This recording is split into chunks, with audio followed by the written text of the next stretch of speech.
Aloha, namaste. This is Radha Home, and I'm here with our new moon forecast for August 15th. It's going to be 11:39 p.m. here in Hawaii.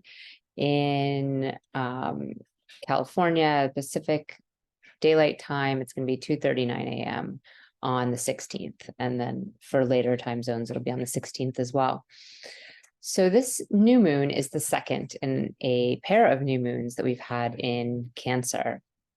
And this one is happening at the very last degree of Cancer. And it's in a star called Aslacia. Aslacia is this serpentine energy. It's the embrace that can become like suffocating, the way a snake might wrap itself around something and then coil tighter and tighter until it can't break free. So this is a time for us to really reflect upon what we learned in our last moon cycle, and where we're going with that energy in this new cycle. In the previous cycle, we were in the star where the universal mother is born, Aditi, where we were noticing patterns that we have that are repeating, and also sort of bringing into being our own light and what we want to nurture, and then spending time nurturing and nourishing that, whether it's just the feelings in our heart, our home space, our children, if you're a parent, or our own inner child, the sort of quality of reparenting ourselves as we try to come out of old patterns, and recognize the ways in which we repeat the same mistakes again and again in our lives until we really learn the lesson. Well, now we're in this stage where maybe we've learned some things, maybe we haven't learned as much as we could have, and we're needing to transform our energy into a new realm and create, take all those feelings, take all that inner energy and bring it out into the world in some form. And yet there's this resistance, there's this quality of clinging and this feeling of fear. What if we didn't nurture everything the way we were supposed to? Just like a mother has to go through all these different phases of motherhood, it's kind of what we're all going through in our Cancer cycles right now. So what if I didn't do a good enough job, and my creation, my child, goes out into the world and gets hurt, or doesn't make it? And so we have this part of us that's like, oh no, it's not ready to go. It's a protective feeling, and it comes from a feeling of love within ourselves, but it's also a feeling that comes from fear. So we need to be able to discern where we are afraid and where we are coming from love and devotion and that feeling of being protective. And some of what we're protecting is ourself, right? It's our own heart we're protecting ultimately. If you have a child, you know that your child is an expression of your heart outside of yourself, right? And at some point you had to, if you're a mother, you had to allow it to leave your body and come into the world. And it's literally like birthing your heart out into the world. And now you're vulnerable in a way you've never been before, because this being that you love is out there in the world. And, maybe at first you hold it close a lot, it starts to walk and move and get older and older. And the more and more you have less control over how safe it is. But at some point, our control over how safe something is sort of mutates into control over everything, and we have to recognize that nothing is really safe. By existing on this earth plane, we've sort of signed up for something unsafe. there's an inherent danger, right? There's the forever looming reality that at some point our time here will end. And so there's nothing safe about it. There's nothing safe about being here. And at some point we have to allow ourselves to recognize that, and to notice also within ourselves both the suffering, the poison that we experience when we dive deep into our feelings, as well as the amrita, the bliss, the feeling of absolute ecstasy that's possible when we allow ourselves to accept ourselves and our feelings and our feeling nature. So there's this constant duality we're working with when we dive deep. And Aslesha is sort of inherently deep because it is ruled by the Naga kingdom. This is, you know, kind of beyond the serpent kingdom. It's this supernatural level of serpentine energy. And it really represents our subconscious, everything that is beneath the surface, yet is holding up the surface, right? Everything we see that we're talking about, that we're experiencing, and the karma that we're creating through our actions is coming from this lower level that is unseen and that we don't often acknowledge. So now's the time to acknowledge where the feelings arise from. Many, many experiences, you know, from past lives, from early childhood, from all of our lifetimes, from all the lifetimes around us and all the others around us and all the collective energy we're holding. There's this deep subconscious field, and it is where our thoughts come from. It's where our feelings come from. And the more we sit in this home space of our feelings, and the more we sit with ourselves in quiet and are able to recognize the root of where things come from, that we think, which is one layer of karma, which we speak, which is another layer of karma, and which we do, which is the highest level of karma, right? Our actions, what we actually do in the world. And it stems, you know, it begins with our thoughts. We don't do everything we think. Many of us wish we did, but we don't. We don't do everything we say, and we don't say everything we think. But all of it is coming from this minefield underneath us that holds some of our darkest places and some places we might be very afraid to look at, as well as the keys to our highest bliss, our highest level of happiness that's available to us when we free ourselves from that level of control, from that clinging. And we might not just be clinging to something outside of ourselves that we've created. We might be clinging to an image of ourselves or a relationship that we have to others, you know, maybe a regular relationship pattern that we bring into the world. We can be clinging to all kinds of ways that we view things and perspectives, and be unwilling to kind of set even that free. Like, if it's true, it'll still be true when we release our control over it. You know, if another idea were to get in there, another belief or something else were to get in there, what would happen? You know, what would that do to everything that your life is predicated upon? And so this is really a time to kind of dive into those areas. And of course, we have, you know, Venus retrograde joined this sun and this moon. I'm going to share my screen so we can look at the chart. We have Venus close, you know, just moving out of exact degrees with our sun, and still retrograde here also in Aslesha. So Venus, the planet that really represents our relationships, and of course it really matters where she falls in your chart, and I do the breakdowns for each of the rising signs for this reason, because Venus is different to each of us.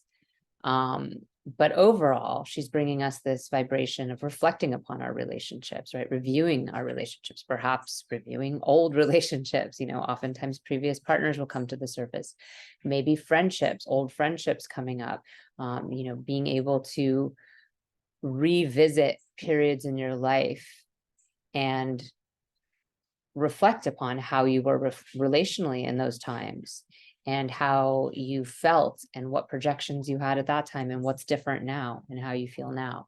So Venus retrograde is a really interesting cycle for us, not just because we're having to reflect upon all these, you know, these previous relationship patterns or people or persons in our life, but also because we've had to reflect upon the way we relate as she began her retrograde cycle in Leo and moved backwards back into Cancer.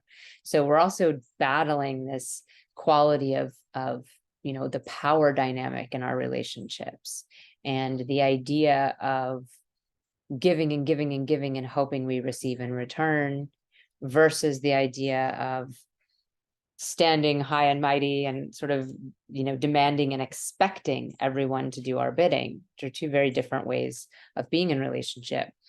So we're getting to notice both ends of that. And perhaps within any given relationship, you fall on one side more than the other, right? So that might be the more loud, glaring reflection that you're seeing in this time.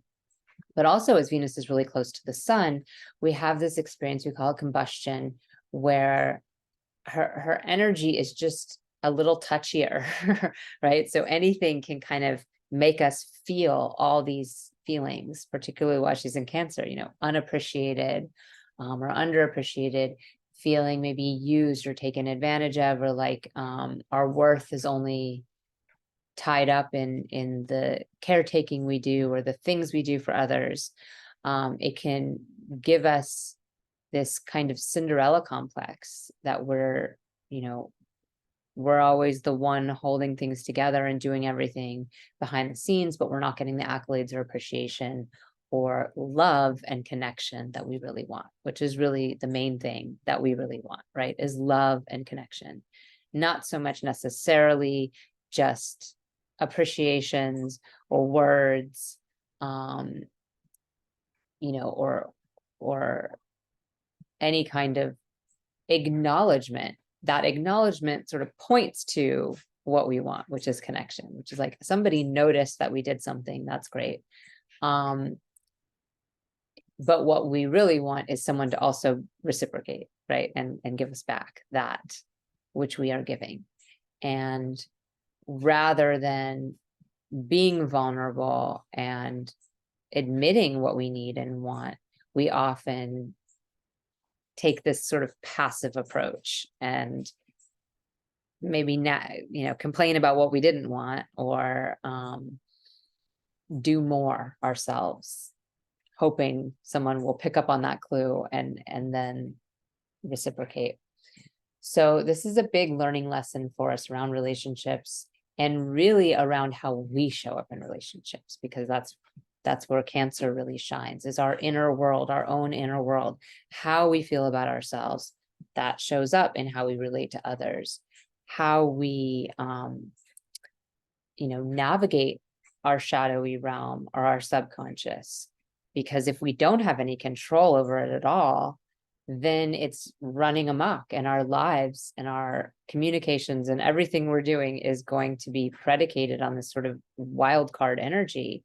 Whereas if we have some control, but also know when to let go of that control, we're able to manage in small amounts what comes through from our own personal underworld, and bring it forth in a more responsible way, in a way that can be met by another person or by other people, and allows us to relate and connect in the way we want to.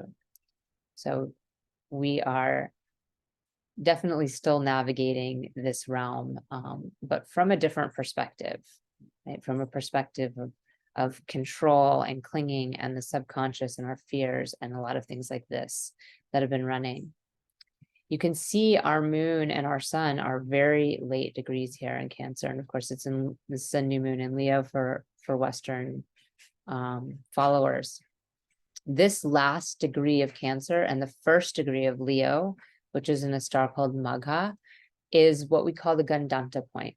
This is a karmic knot. This is a place where a star, a nakshatra, does not bring us into the next sign. In all the other places, between earth and air, between air and water, and between fire and earth, there's a star that carries us, like Uttara Falguni here. Mars, you can see, is moving into late degrees, and later on in the week, on the 18th, he's going to move into Virgo, but he's going to stay in the star of Uttara Falguni. Well, the moon is going to be jumping into Leo less than 2 hours from our new moon, and the sun will be following. Sorry, let me get it back to where it was. And the sun will be following on the 16th, although it very late Hawaii time on the 16th. So the 17th for people who are in later time zones, which is most of you. And then on the 18th, we see Mars jumps into Virgo. So the moon and the sun are jumping over this Gandanta point. They're moving from Aslesha into Magha. And that little blank sliver between the two, where we don't have anything to hold us or carry us, requires a leap of faith or a leap of avoidance, right? We can move from one realm into the next and maybe ignore the pit in our stomach, or we can allow ourselves to face that, face whatever fear comes, and start to untie some of the knot, so that when we arrive in the next location, we're not still kind of caught up with our past situation, but didn't have anything to kind of bring us into the new one. And what's really interesting about these Gandanta points is, they move, first of all, from water to fire. So they're moving from the realm of the emotions into the realm of our vision, our passion, our sight.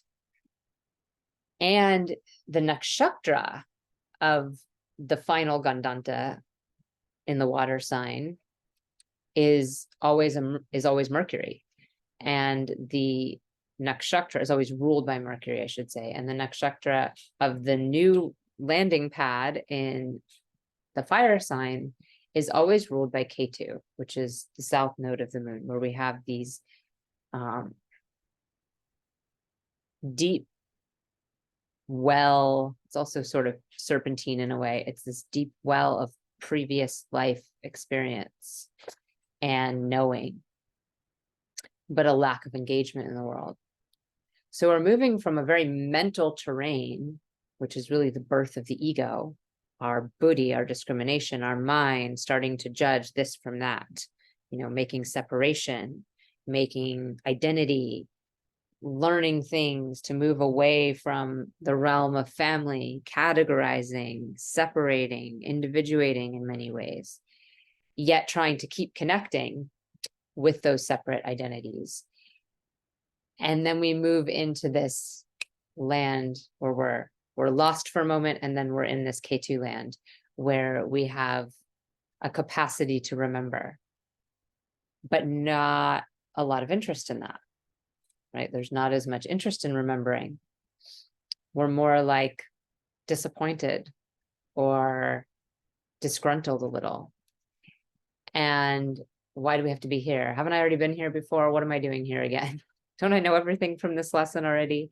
And the answer is no, we don't, right? So this rulership by Mercury and Ketu has a lot in it for us as well, because we can see how we're needing to let go of the ego mind, of what we can envision, what we can't, what we've managed to build with our brain as real and true, and kind of release that. Maybe none of it is true. It's all predicated on a very specific set of values that we started with. It's all predicated on some knowing that we already had. And now we're in this new realm, and we feel divorced from that. And we feel uninterested in more, in creating more of that ego identity. But yet we're sort of trapped in all this past accumulated experience. Well, what's the answer? What's the call? The call in Leo, in Magha, is the ancestors, like literally calling out for help. Remind me what the hell I'm doing here, right? Remind me of what my inheritance is, what I'm here for, what my job is, what my duties are as king of this realm. And we're each kings of our own realm. We have all these different aspects of ourself operating under one royal leader, our consciousness. And so tell me what to do. and being able to hear that and listen is very important. And so we have a chance here also, as Mercury is moving into his retrograde cycle. Actually isn't until the 23rd. So more than a week from where we are now, we have this opportunity to really take note of when we listen and when we don't listen. With Mercury and Leo for the past several, now I'm all over the place here with this. Okay, here's the 16th, the day. With Mercury and Leo all this past time, especially joined Mars, we've had perhaps a bit of extra pep in our step with our words, right? This can bring out some angry words. These can bring out some words that differentiate us from others, that cause fights or disagreements or arguments. We can be short with our speech. We can get, we can turn on a dime quickly, but also we can be big with our speech and bold and kingly and leadership oriented. But we've had Saturn across the way, retrograde this whole time, giving a drishti to this Mercury and Mars, and vice versa. It's a mutual drishti because they're across the way from each other. And this is bringing in the fear, like the hesitation. So I have this bold thing I want to say, and I'm afraid to say it. I have this, anger that I want to express to somebody, but I'm afraid of what will happen if I do. And so we have been feeling a push and pull with our communication. And as we move into that shadow period before Mercury goes retrograde, we are also being called upon to kind of recognize within ourselves what our hindering is, because oftentimes we stop ourselves from speaking at all if we can't speak the way it first came to us, which is usually pretty mired in ego. So if we have a way of stopping for a moment, diving into those feelings that we've been learning all about, and remembering our desire for connection, ultimately our desire for connection, then we can speak to whatever it is we feel angry about or upset about or just very strongly about in a way that's more responsible, and where we don't cut off connection, and where we don't isolate ourselves further, which I think is a lot of what happens when Mars and Mercury are together, is we end up going at it alone because we're unable to use our words in ways that communicate our vulnerability, that ask for help. And rather than just hesitating and changing the way we say something, we might just hesitate and not speak at all with the Saturn. So this is one of the things we've been navigating. And Mars, as I said, is going to move out on the 18th. So we're going to have Mercury have some distance between Mercury and Mars. And Mars will be moving into Mercury's sign of Virgo, and we'll have different problems with our anger and frustrations around organization and wanting everything to be clean and pure, and this sort of circular action that happens when Mars is in Virgo, where we can't really get our actions to complete anything, because the world of Virgo is more about a constant activity that needs to happen. Like the house needs to be cleaned regularly, our body needs to be cleaned regularly, our practices of health and healing need to occur regularly. So it's a constant need to take care of these things. And we might feel very fired up about that and willing to do that. But we won't have that satisfaction that Mars gets when there's like a job done, when something's actually been completed. But we will have perhaps more discipline around our health, well-being, and cleanliness and hygiene and things like that. So that's a new realm. And we see that the moon actually moves right after Mars does. So we immediately have moon conjunct Mars, just in case we thought the week was going to get suddenly, really easy. It's not. But we do have an opportunity to separate our communication, at least, from this realm of short and to the point and curt and sometimes angry communication, and really think about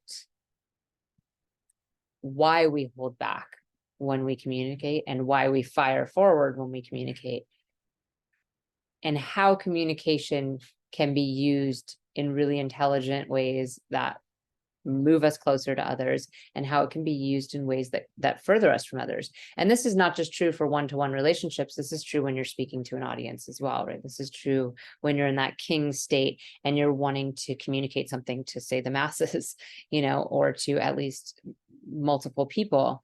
This allows you an opportunity to reflect upon what kind of big booming energy you bring forward, and whether it's inspirational and draws people into your world, or whether it's more like domineering or fear-based, or trying to somehow scare people into your realm, which is another way that people often communicate that doesn't really work very effectively. And we have Jupiter and Rahu, who's pretty far from Jupiter at this point, but we still have some influence of Rahu on Jupiter, giving this drishti to Mercury as well. And now, in very close degrees to Mercury. So there's some hope, some optimism, some beliefs behind whatever it is we're saying, but they are beliefs tinged with Rahu, tinged with some confusion, tinged with some delusion, perhaps, and definitely an exaggeration of what is, which is one of the biggest qualities of Rahu. And since Aries is a do first and think later kind of a sign, we might have a tendency to, speak on what we believe before we know all the facts or information necessary. And we might be more likely to think from a place of our confirmation bias, our piled up list of things that we already think are true, and that any information that feeds into that becomes true, and any information that conflicts with that becomes false. So we have to check in with our capacity for discernment and our capacity to really think of each new situation kind of new and fresh, without all the past baggage, yet also informed by what we already know. It's a dance we have to do in our lives, where we get to know, we get to know information going into a situation that helps us and reminds us, like, oh, we've been here before, we don't want to repeat this pattern, as we learned in our last month. But also, hey, this isn't that exact situation. These aren't those exact same people. This isn't the exact same circumstance. So maybe also looking upon it with fresh eyes and a new perspective, and giving space for something to be different than we think it is, rather than pigeonholing everything from the start as right or wrong based in our previous experience, or maybe not even our previous experience, right? Maybe just whatever beliefs we've been fed, or whatever train of beliefs we've been on since we were born, that we might not even have awareness around. So also a good time to reflect upon that as we move closer and closer to our next eclipse season, and we can have more insight on that. So I hope this was helpful. I do have a breakdown for each of the rising signs for the new moon, and you can get that when you go on to my Cosmically Aligned Patreon group. You can sign up for a 1-week free trial. I do live videos every few weeks, just started doing that, where we have a discussion about some topic related to astrology.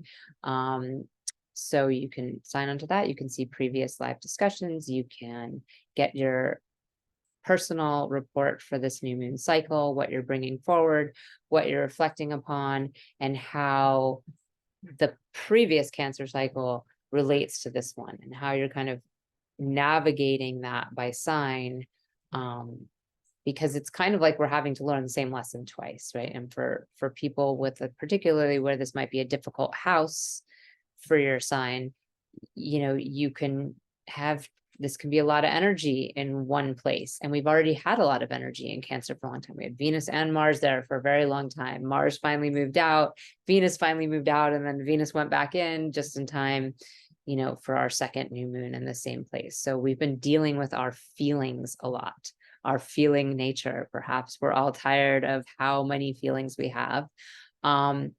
And I think one of the things to really notice is that the more we stuff them down, the more they become part of that Naga kingdom and the subconscious and come out in all these strange ways. The more we bring them up, share them, release them, allow them to be there, you know, and not shame ourselves for having them, the more likely we are to kind of free up that energy so that new things can come in, because feelings are meant to come and go. We're meant to have them all throughout any given day, and not get attached to them, not hold on to them.